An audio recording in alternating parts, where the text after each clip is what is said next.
The emergency alarms had been screaming for 3 days straight. Jake Morgan stood at the observation window of Kepler Station, watching another massive ship appear from hyperspace.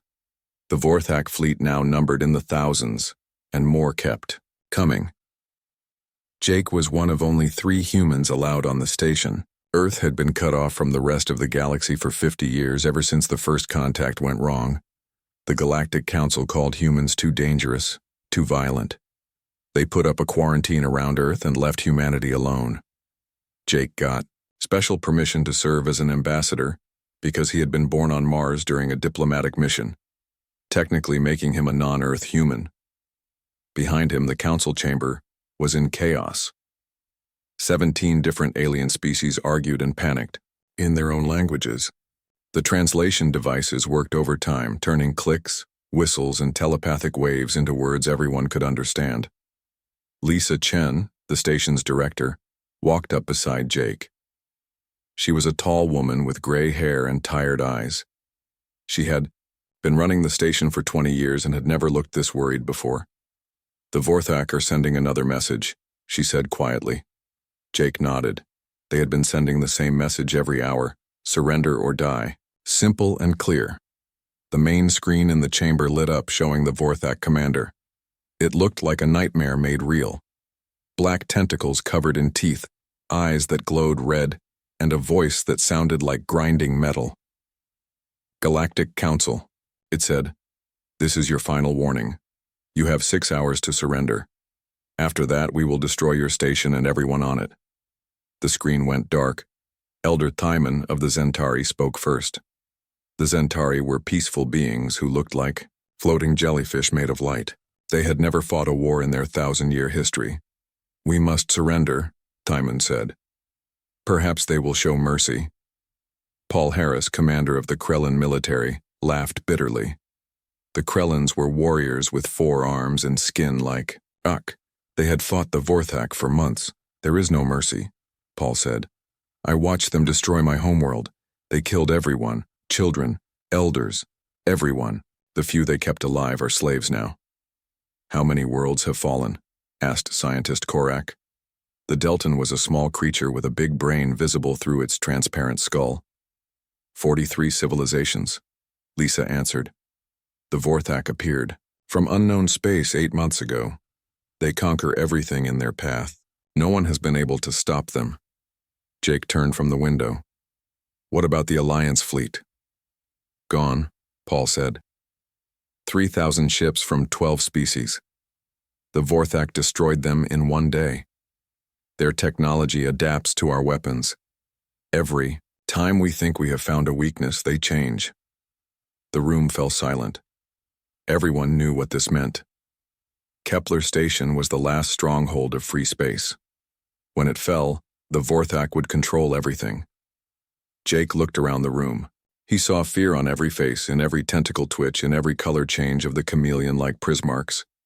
These beings had built a peaceful galaxy. They had solved their problems with talk and trade. War was something from their ancient past. But humans were different. Jake knew this. Every human knew this. "There is one option," Jake said slowly. Everyone turned to look at him. "No," Elder Thyman said immediately. "You cannot mean Earth." "Yes," Jake said. "We call Earth." The room exploded with voices. Everyone talked at once, shouting objections and fears. "Humans are worse than the Vorthak," someone yelled. "They destroyed our assessment fleet. 200 ships gone in 1 hour. They cannot be controlled." Jake raised his hand for silence. It took a minute for everyone to calm down. "Let me remind you of the facts," Jake said. "When Earth achieved faster than light travel, you sent a fleet to evaluate them. That fleet opened fire on Earth ships without warning. The humans defended themselves." "They did more than defend," Korak protested. "They hunted down every ship that tried to escape. No survivors, no mercy." "And then they reverse-engineered our technology in 3 months," Lisa added. "They improved our designs before we could even understand what happened." Amy Rodriguez, Jake's deputy, stepped forward. She was young, only 30, with sharp eyes and steady hands. She had been born on the station, but her parents were from Earth.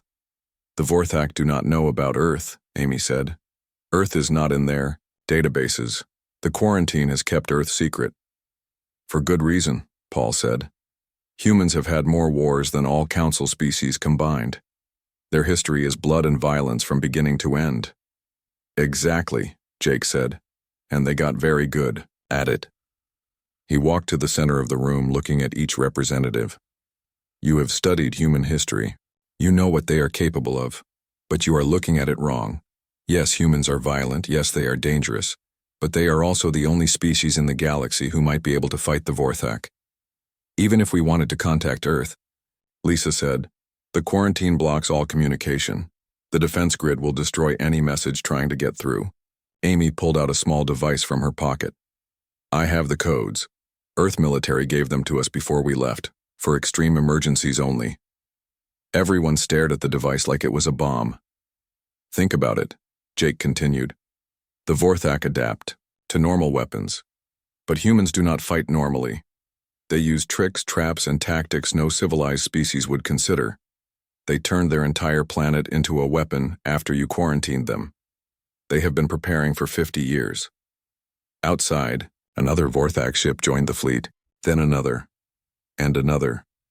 We are going to die either way, Jake said. We can die with our principles intact, knowing we kept the monsters locked away. Or we can live, knowing we asked the monsters for help.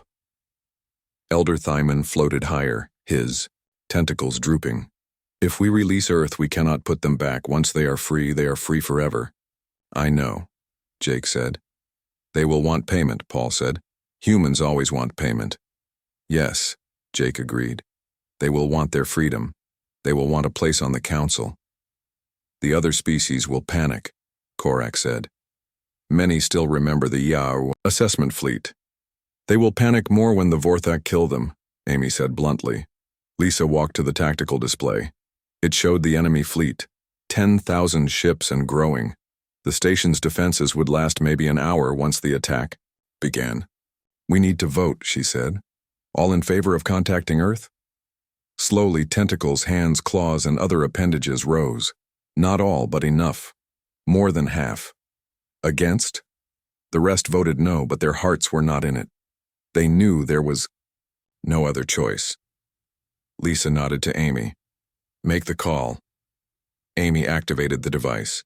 It connected to the station's main transmitter and began sending a coded message through the quarantine field. The message was simple, but would change everything. Earth, this is Kepler Station. Humanity is requested. The galaxy needs you. They waited 1 minute, 2 minutes, 3 minutes. Then, faster than any response should have been possible, a message came back. Kepler Station, this is Earth Command. We are coming. Jake felt a chill run down his spine. Not from fear, but from anticipation. The wolves had been called. The monsters were coming, and maybe, just maybe, they would all survive to regret it. The response from Earth had come too fast. That was the first thing that worried Lisa Chen. Radio waves, even through hyperspace communications, should have taken at least 10 minutes to reach Earth through the quarantine field. The response had come in 3. Jake Morgan stood next to Amy Rodriguez at the communication console, both humans looking more alert than they had in months. Around them, the alien representatives of the Galactic Council whispered among themselves. Some were praying to their various gods. Others were calculating the odds of survival. Most were simply afraid. The main screen flickered to life without anyone touching the controls. That was the second thing that worried Lisa. A human woman appeared on the screen. She wore a black military uniform with no decorations except for 5 stars on her collar. Her face carried scars, old ones that had healed into white lines across dark skin. Her eyes were the coldest thing Lisa had ever seen. Ambassador Morgan, the woman said. I am General Kelly Washington, Earth Strategic Command. We need to talk. Jake stepped forward. General, the situation here is critical. The Vorthak Empire has 10,437 ships surrounding your station. General, Washington interrupted. We know. We have been watching. The council chamber went completely silent. Even the air recyclers seemed to pause. Elder Thyman's tentacles turned pale blue, a sign of extreme distress among his species. That is impossible. The quarantine field prevents all observation. You should not be able to see anything beyond your solar system. General Washington's expression did not change. The quarantine field prevents normal observation. Humans do not do things normally. You have been spying on us? Director Chen asked, her voice barely steady. We have been protecting ourselves, the general replied. You locked us in a cage because we defended ourselves against your assessment fleet. Did you really think we would sit there blind and helpless? Paul Harris, the Krellin commander, stepped forward. His forearms were crossed in what humans would recognize as a defensive posture. How long have you been watching? 50 years, General Washington said simply. Since day one of the quarantine. Scientist Korak's brain pulsed rapidly inside his transparent skull, a sign of intense thought. The power requirements alone would be impossible. To breach the quarantine field, without triggering alarms, would require technology that does not exist. Technology that you know about, the general corrected. Humans are creative when motivated, and being locked in a cage is very motivating. Jake felt sweat on his forehead. He had always suspected Earth had not been idle during the quarantine, but this was beyond his expectations.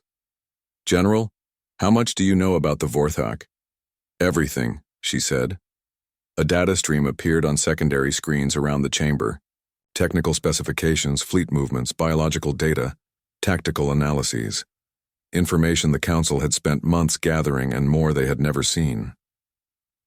They are a hive mind species from beyond our galaxy, General Washington continued. They consume resources from conquered worlds to fuel their expansion. Their technology adapts through distributed learning. When one ship learns to counter a weapon, they all learn instantly. They have no individual consciousness, only the collective. And they made 3 critical mistakes. What mistakes? Lisa asked, though she was not sure she wanted to know. First, they left their core worlds weakly defended. Only 10% of their fleet remains in their home space. Second, they use quantum entanglement for their hive mind communication, which can be disrupted if you know the frequency. Third, the general smiled for the first time, and it was terrifying. They attacked our friends. We are not friends, Elder Thyman said quickly. You are quarantined. We have no alliance. You had 3 humans on your station, General Washington replied. You gave them a home when they could not return to Earth. That makes you friends in our book. Amy Rodriguez spoke up. General, the Council has voted to ask for Earth's help, but they need to know what you want in return. Freedom, the general said immediately. The quarantine ends. Earth gets full membership in the Galactic Council. Our technology and trade are our own to manage. No restrictions, no limitations. That is too much, Paul Harris protested. Humans with unlimited freedom could conquer the galaxy. We could have conquered the galaxy 30 years ago, General Washington said calmly. We chose not to. Conquest is messy and expensive. We prefer trade and friendship. But we will not be prisoners anymore. The Vorthak chose that moment to send another message. The screen split, showing their commander next to General Washington. The contrast was striking. Alien horror next to human determination. 5 hours remain, the Vorthak commander announced. Surrender or face extinction. The transmission ended. General Washington looked at the Council. You have 5 hours. We can have our fleet there in 4, but only if you agree to our terms. How? Korak asked. The journey from Earth takes 6 days at maximum speed. Your maximum speed, the general said. We made some improvements to the hyperdrive technology. We can also teleport, but that makes people nervous, so we will use ships. Teleport? Lisa felt her legs go weak. You can teleport? Short distances, a few light years. Still working out the bugs for longer jumps. Sometimes people arrive inside out, very messy. Jake could not tell if she was joking. That was the third thing that worried him. How many ships will you send? Paul asked. We had 3,000 in the Alliance fleet. They lasted 1 day against the Vorthak. 12, General Washington said. 12? Paul's voice cracked. 12 ships against 10,000? 12 is enough, the general said with complete confidence. We built them specifically for this kind of situation. You knew this would happen? Lisa asked. We knew something would happen. The galaxy is big and dangerous. The quarantine made sure we could not see what was coming, so we prepared for everything. Dragons, robots, energy beings, hive minds, gods, devils, and everything in between. We have contingency plans for contingencies. Elder Thyman floated forward. General Washington, the Council needs guarantees. If we free Earth, how do we know you will not become conquerors? You do not, she said bluntly. But look at your alternatives. The Vorthak will definitely kill you. We might not. Those are good odds in my book. The council members looked at each other. They had no good choices, only bad and worse. There is more, General Washington added. We know where the Vorthak came from. We know why they are here. And we know they are running from something worse. That got everyone's attention. What are they running from? Jake asked. Later, the general said. First vote. Freedom for Earth in exchange for salvation. Yes or no? You have 1 minute to decide. 1 minute? Lisa protested. This is too important to rush. The Vorthak will detect our ships the moment they leave Earth space. Once we move, they will accelerate their timeline. They will attack immediately. So you need to decide now. Freedom for Earth or death for everyone. Choose. The council voted. It was not unanimous, but it was enough. Earth would be free. Good choice, General Washington said. Our fleet will arrive in 3 hours and 47 minutes. Do not be alarmed by what you see. Do not scan our ships with your sensors. It might be interpreted as hostile action. Do not communicate with our fleet unless they contact you first, and most importantly, do not get in our way. What are you going to do? Jake asked. What humans do best, the general said. The impossible. The screen went dark. Amy turned to Jake. Do you think we did the right thing? Jake looked out at the Vorthak fleet, 10,000 ships full of creatures that had destroyed 43 civilizations. Then he thought about Earth, isolated for 50 years, preparing for war. We are about to find out, he said. The waiting began. 3 hours and 47 minutes until humanity arrived. 3 hours and 47 minutes until everything changed. The council members returned to their quarters to prepare. Some prayed, some sent final messages home, some simply sat and wondered what they had unleashed. Jake stayed at the observation window, watching the Vorthak fleet. They hung in space like metallic predators, patient and certain of their victory. They had no idea what was coming. 3 hours and 47 minutes passed like seconds and years at the same time. Jake Morgan stood at his post, watching the countdown timer on the main display. Around him, the Galactic Council chamber was packed with representatives from every member species. No one wanted to miss this moment, whether it brought salvation or doom. Lisa Chen paced back and forth, her calm director's mask cracking under the strain. Paul Harris, the Krellin commander, checked and rechecked weapon, systems that everyone knew were useless against the Vorthak. Scientist Korak had given up trying to understand how humans could travel from Earth so quickly, and now simply muttered calculations to himself. Amy Rodriguez stood perfectly still, her hand resting on her communication console. She had not moved. In 20 minutes, 10 seconds, she announced. The Vorthak fleet had noticed something was happening. Their ships were repositioning, forming tighter formations. They had sent 3 more demands for surrender in the last hour, each more threatening than the last. 5 seconds. Elder Thyman's tentacles had turned completely white with fear. The Zentari had never seen war on this scale.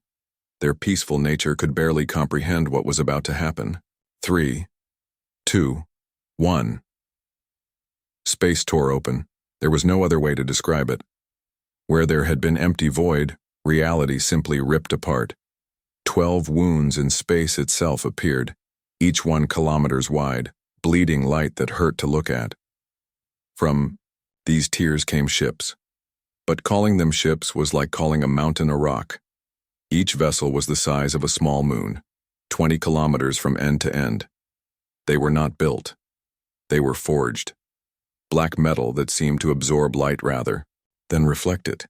No visible windows, no obvious weapons, just smooth death floating in space. Each ship had a simple designation painted in white: ESS-01 through ESS-12, Earth Siege Ship. The tiers in space sealed themselves, leaving the 12 vessels hanging, motionless among the stars. For a moment nobody moved, not the Council, not the Vorthak, not even the human ships. The galaxy held its breath. Then the Vorthak commander appeared on every screen in the station. Its tentacles writhed with what might have been confusion or anger. Unknown vessels, identify yourselves immediately. You have entered Vorthak-controlled space. Surrender or be destroyed. The response did not come through normal channels. Instead, it appeared directly through every speaker, every communication device, even personal data pads. The voice was calm, male, and completely without fear. Vorthak Fleet, this is Admiral Sam Cooper of the Earth Strategic Response Force. You are threatening our allies. You will cease all hostile actions immediately and withdraw from this space. The Vorthak commander's translation came through as harsh laughter. 12 ships dare to challenge the might of the Vorthak Empire? We have conquered 43 species. We have destroyed entire star systems. You will burn like all the rest. This is your only warning, Admiral Cooper replied. Leave now, or be removed. Arrogant primitives, we will feast on your worlds and enslave your people. All ships destroy these fools. 10,000 Vorthak ships opened fire at once. The space between the fleets turned into hell. Energy beams that could crack planets lanced out. Missiles that phased through dimensions streaked toward the human ships. Gravity weapons that could crush moons activated. Exotic particles that destroyed matter at the subatomic level filled the void. It was the most devastating barrage in recorded galactic history. The human ships did not move. They did not raise shields. They did not return fire. The weapons simply stopped. Energy beams curved away at the last second, bending around the human ships like water around rocks. Missiles vanished into tiny holes in space that opened and closed in microseconds. Gravity waves dissipated into nothing. Exotic particles ceased to exist. Impossible, Korak whispered. Those are offset dimensional fields. They are shifting the attacks into parallel dimensions. The power requirements won the precision. It cannot be done. But it was being done. The Vorthak fired again, and again, and again. For 5 full minutes. 10,000 ships poured everything they had at 12 silent black monuments floating in space. Nothing touched them. Vorthak Commander, Admiral Cooper's voice returned. Are you finished? The Vorthak had stopped firing. Their weapons were overheating, their power reserves depleting. Several ships had suffered system failures from the strain. What are you? The Vorthak commander asked. For the first time, there was something like fear in its voice. We are humans, Admiral Cooper replied. We are the species you should have left alone. You have 60 seconds to begin withdrawal, or we will demonstrate what our ships can do. We do not fear death, the Vorthak commander screamed. We are eternal. We are legion. We will adapt to your technology and destroy you. 50 seconds. Some Vorthak ships tried to move closer, to ram the human vessels. They found they could not. Space itself seemed to push them back, an invisible wall they could not cross. 40 seconds. Other Vorthak ships tried to jump to hyperspace, to attack from different angles or escape to regroup. The hyperspace windows would not open. Space was locked somehow, trapped in place by the human ships. 30 seconds. Jake watched his tactical display in amazement.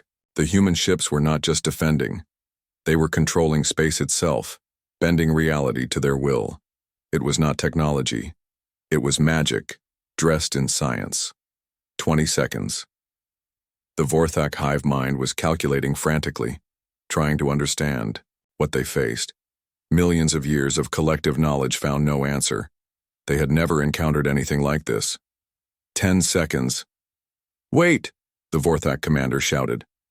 We demand negotiation. We demand terms. Time's up, Admiral Cooper said. The human ships finally moved. From each vessel, ports opened along their hulls. Not weapons ports, but something else. From these openings poured swarms of drones, millions of them, each no larger than a baseball, made of the same light-absorbing black metal as the ships. They moved like a living cloud, spreading out through space at impossible speeds. The Vorthak ships tried to shoot them down, but there were too many, moving too fast, too smart. The drones reached the first Vorthak vessel and simply landed on its hull. For a moment, nothing happened. Then the ship began to dissolve. The drones were eating it, breaking down the metal and energy systems at the molecular level. The ship tried to shake them off, tried to burn them away, but nothing worked. In 30 seconds, a 2-kilometer battleship was reduced to component atoms floating in space. The Vorthak crew was not killed. At the last moment, they were teleported away, appearing inside containment units on the human ships, alive but captured. "No!" the Vorthak commander screamed.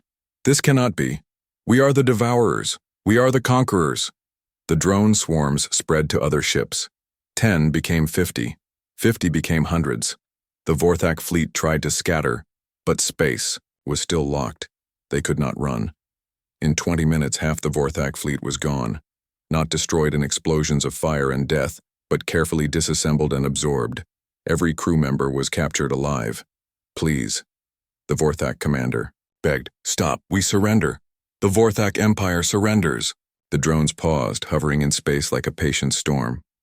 "Terms," Admiral Cooper said. "You will withdraw all forces from conquered territories. You will release all slaves. You will pay reparations to all species you have harmed. You will never again attempt conquest. Agree, or we continue." We agree to everything." "Good. We will escort your remaining ships back to your space. Any deviation from our agreement will result in the complete dissolution of your empire. We have drones in orbit around all your worlds. We have been there for weeks. Do not test us." The tactical display showed something new. Hyperspace windows, opening near every Vorthak-controlled world.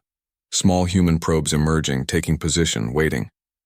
Jake felt his legs go weak. Earth had not just responded to the crisis. They had been setting this up for weeks, maybe months. They had known about the Vorthak before the Council called for help. The remaining Vorthak ships were herded together by the drones. The human ships formed a escort formation. In minutes, they jumped to hyperspace, taking the defeated fleet away. Only one human ship remained, ESS-07. A new face appeared on the screen. Admiral Sam Cooper was younger than Jake expected, with gray eyes and a kind smile that did not match what Jake had just witnessed. "Kepler Station, this is Admiral Cooper. The immediate threat has been neutralized. General Washington will be arriving tomorrow to discuss Earth's membership in the Galactic Council. I suggest you prepare." "Admiral," Lisa Chen found her voice. "How long have you been planning this?" "Director Chen, we have been preparing for 50 years. The Vorthak were just the first test. There are worse things out there, and now that Earth is free, we intend to be ready for all of them." The transmission ended. ESS-07 took position near the station, a silent guardian 10 times its size. Jake looked around the council chamber. Every face showed the same expression: awe, fear, and the dawning realization that the galaxy's power structure had just changed forever. Humanity was free, and they were nothing like what anyone expected. General Kelly Washington arrived exactly when she said she would. Her ship was different from the siege vessels, smaller but somehow more frightening. It was sharp where the others were blunt, fast where the others were steady. A knife compared to hammers. Jake Morgan waited in the docking bay with the entire Galactic Council. They had spent the night arguing about how to handle Earth's demands. Some wanted to welcome humanity with open arms. Others wanted to find a way to maintain some control. All of them were afraid. The ship docked without a sound. The airlock opened and General Washington walked out. She was taller in person, 2 meters of controlled power in a simple black uniform. Behind her came a small group of humans, each one moving with the same dangerous grace.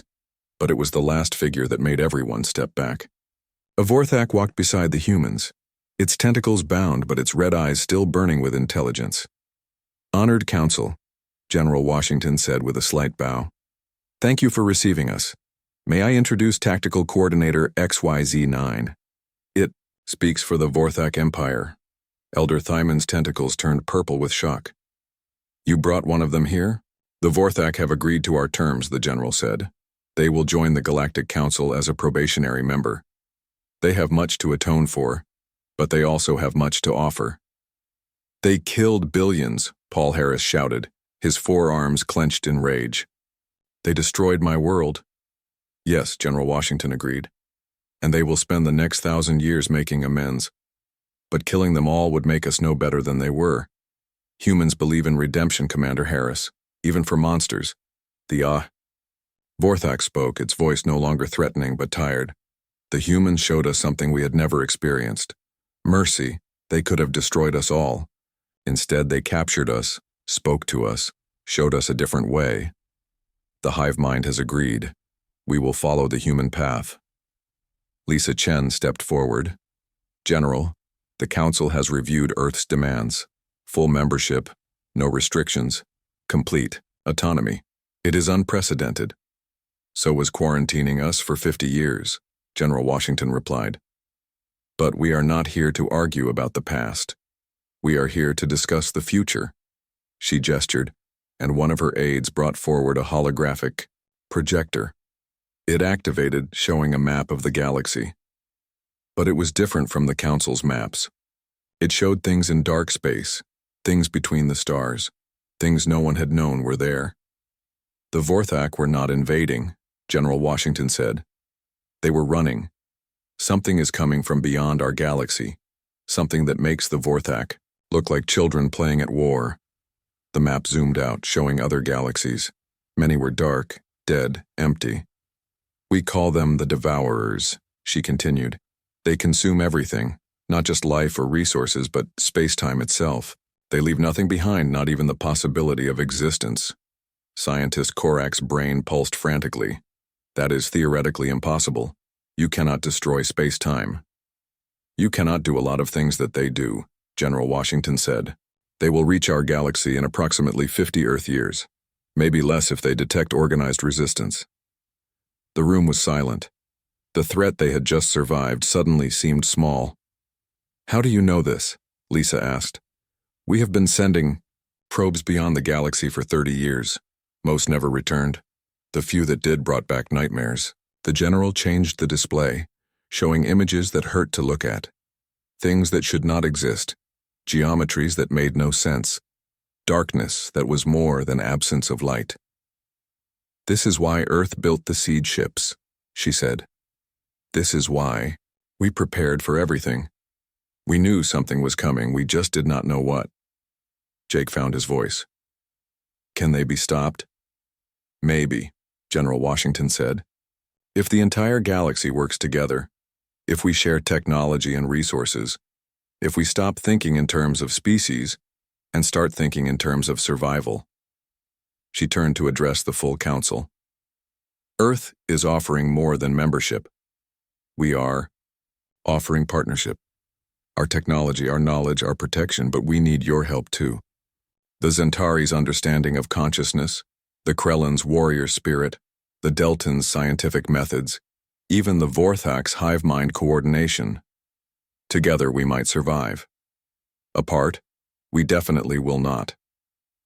Elder Thymon floated forward. You are asking us to trust the species we feared most to protect us from something worse. Yes, General Washington said simply. And if we refuse? Then Earth will prepare alone. We will build our defenses, protect what we can, and watch the rest of the galaxy burn. We would rather not do that, but we will if necessary. Amy Rodriguez, who had been silent until now, spoke up.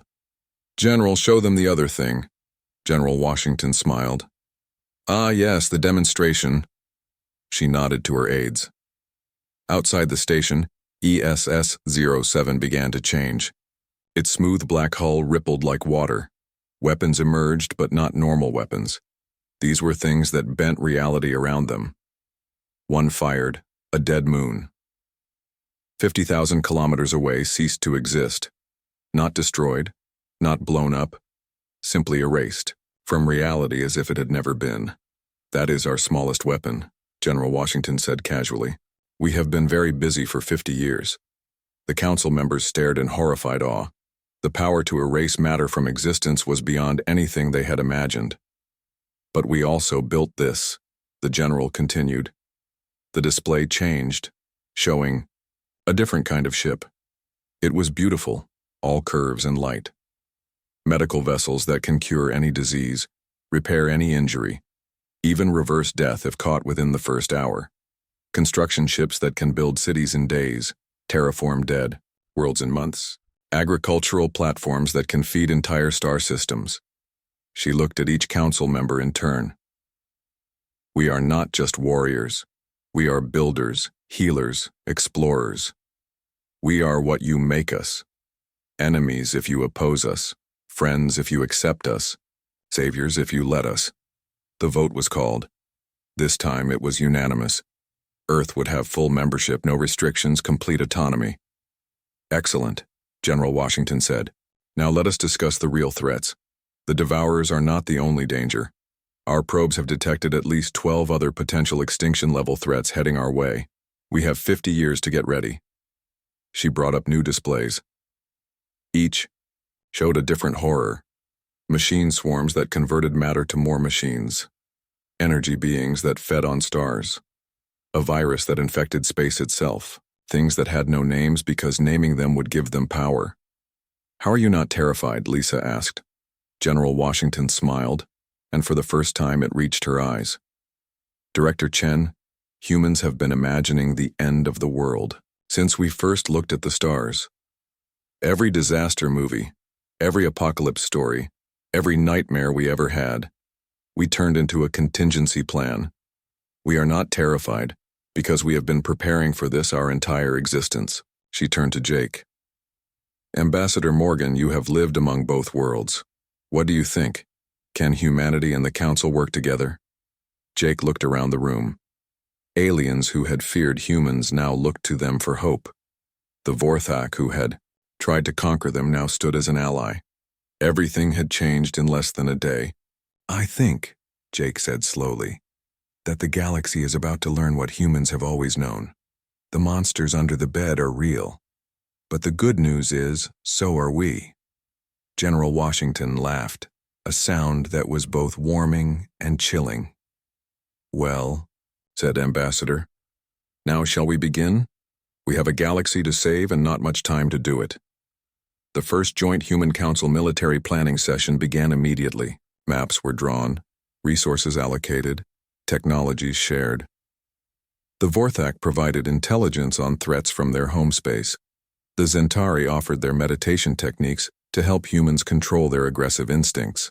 The Krellans shared their battlefield experience. The Deltans began working with human scientists to understand the impossible technologies Earth had developed. It was the beginning of something new, not just an alliance, but an evolution. The galaxy was changing, adapting, becoming something stronger. Outside, ESS-07 stood guard, its weapons powered down but ready. In the distance, more human ships were arriving. Not siege vessels, but construction ships, medical vessels, research platforms. Humanity was not just joining the galaxy, they were transforming it. The wolves had arrived. But they had not come to devour. They had come to protect the flock from the things in the dark. And in the void between galaxies, something noticed. The prey was organizing. The hunt would be more interesting than expected. The real war had not even begun. 6 months had passed since humanity's return to the galaxy. Jake Morgan stood in his new office aboard Trinity Station, the massive human-built structure that now served as the Galactic Council's military headquarters. Through his window, he could see ships from every member species working together, training for a war they hoped would never come. The transformation had been remarkable. Human technology was spreading through the galaxy like wildfire, but not through conquest. They traded it, shared it, taught others how to improve it. The Deltans had taken human hyperspace technology and made it even faster. The Krellans had combined their armor designs with human shields to create something neither species could have built alone. Even the Vorthak had proven valuable allies. Their hive mind, once used for conquest, now coordinated supply chains across thousands of worlds. They moved resources with perfect efficiency, ensuring every planet had what it needed. Lisa Chen entered Jake's office, carrying a datapad. She looked younger somehow. The stress lines that had marked her face during the Vorthak crisis had faded. "The latest reports from the Edge probes," she said, handing him the device. Jake read quickly, his expression darkening. "They are moving faster. The Devourers will be here in 30 years, not 50, Lisa confirmed. "General Washington wants to call an emergency meeting." As if summoned by her name, Kelly Washington appeared on Jake's wall screen. She was aboard the ESS WO-1, now permanently stationed at the galaxy's edge as an early warning system. "Ambassador, Director," she greeted them. "I assume you have seen the reports." 30 years, Jake said. "Is it enough time?" "It will have to be," the general replied. "But I did not call about the timeline. We have received a transmission." Jake and Lisa exchanged glances. "From the Devourers?" "No, from their previous victims, refugees from 17 different galaxies. They are running ahead of the Devourers looking for sanctuary." The screen split, showing a message in hundreds of different languages and mathematical concepts. But the meaning was clear. "Help us." "How many?" Lisa asked. "Billions," General Washington said. "Maybe trillions. Entire civilizations compressed into refugee fleets. They have been running for millennia." Jake felt the weight of the decision before it was even asked. "They want to come here." "Yes. But if we take them in, the Devourers will definitely find us. These refugees are marked somehow, tracked. It is how the Devourers always find new galaxies to consume. So our choice is to save them and doom ourselves, or let them die and maybe stay hidden," Lisa summarized. "That is the Council's choice," General Washington said. "But humanity has already made ours. We are going to save them." Jake was not surprised. It was the most human thing possible, to face certain doom to save strangers. "The Council will resist," Lisa warned. "They will say it is too dangerous." "Then remind them," General Washington said, "that 6 months ago they thought humans were too dangerous. Now we are their best hope. These refugees might be the same. They have been fighting the Devourers longer than our galaxy has existed. They might know things we need." The emergency council meeting was chaos. Representatives shouted in dozens of languages, the universal translators struggling to keep up. Elder Thyman had turned completely black with fear. Paul Harris was demanding military options. Scientist Korak was calculating survival probabilities and not liking the results. "Silence," Jake shouted, using a voice amplifier to cut through the noise. The room quieted. "We have a choice," he said.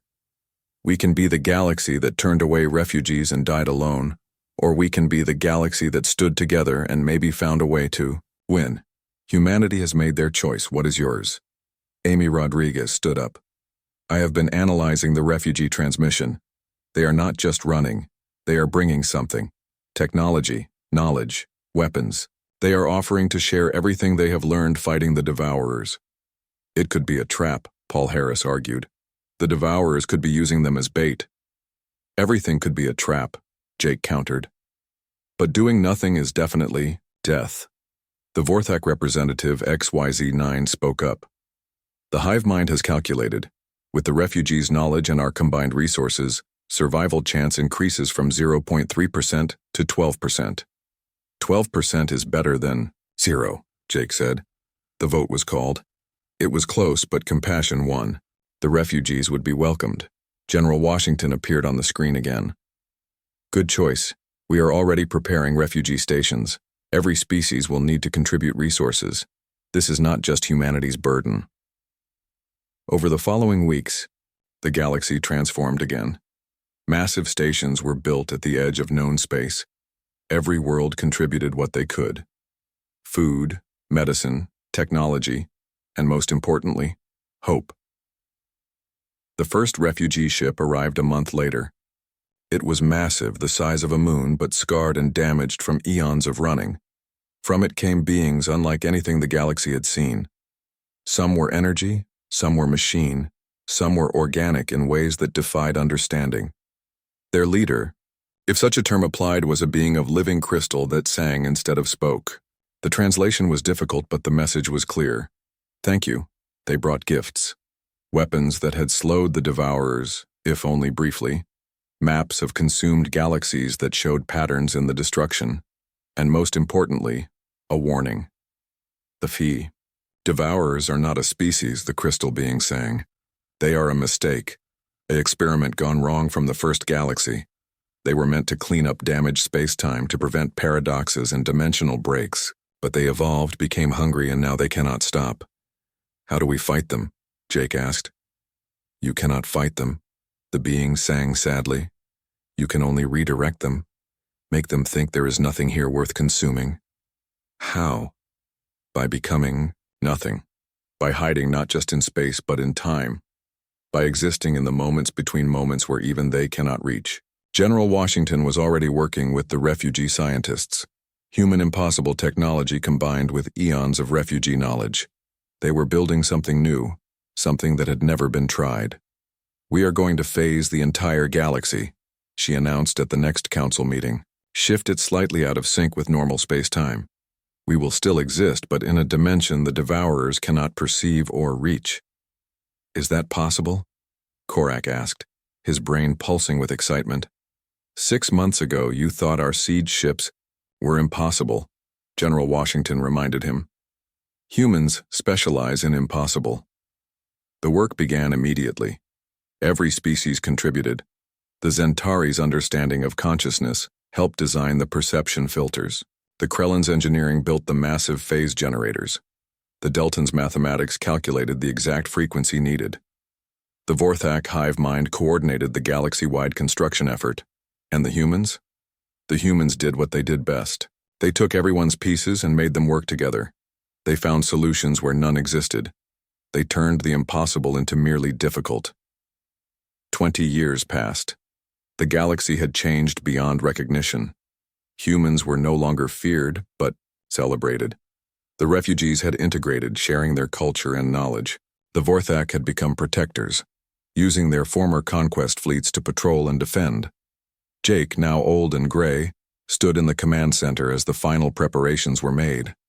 General Washington, seemingly unchanged by the years, stood beside him. Are you ready for this, Ambassador? She asked. Is anyone ever ready to hide an entire galaxy? She smiled. Humans have been hiding from our monsters under blankets since we were children. This is just a bigger blanket. The devourers were visible now, a darkness between stars that grew larger every day. They had found the galaxy, drawn by the refugees despite all precautions. Begin the phase, General Washington commanded. Across the galaxy, 1 trillion generators activated at once. Reality rippled, stars flickered, space itself seemed to hold its breath. And then, from the devourer's perspective, the galaxy vanished. Jake watched the tactical display as the devourers arrived at where the galaxy should be. They searched, confused, hungry, but there was nothing to find. The galaxy existed in a space between spaces, a time between times. The devourers circled for days, then weeks, then moved on, seeking other prey. It worked, Lisa breathed. She had refused retirement, staying to see this through. For now, General Washington said, we have bought time, maybe centuries, maybe more. Time to prepare, to grow stronger, to find a permanent solution. And if they find us again? General Washington looked at Jake, then at the council, human and alien standing together. Then we will do what humanity has always done. We will adapt, we will survive, and we will protect our own. All of our own. The galaxy was safe, hidden in its dimensional bubble. But work did not stop. Ships were built, weapons developed, alliances strengthened. Because everyone knew the truth now. The monsters were real. They were out there in the dark, hungry and searching. But humanity was real too, and they had taught the galaxy the most important lesson of all. Sometimes, to defeat the monsters, you need to become something more frightening than they are. And sometimes, the most frightening thing of all is not the monster under the bed. It is the one standing guard beside it.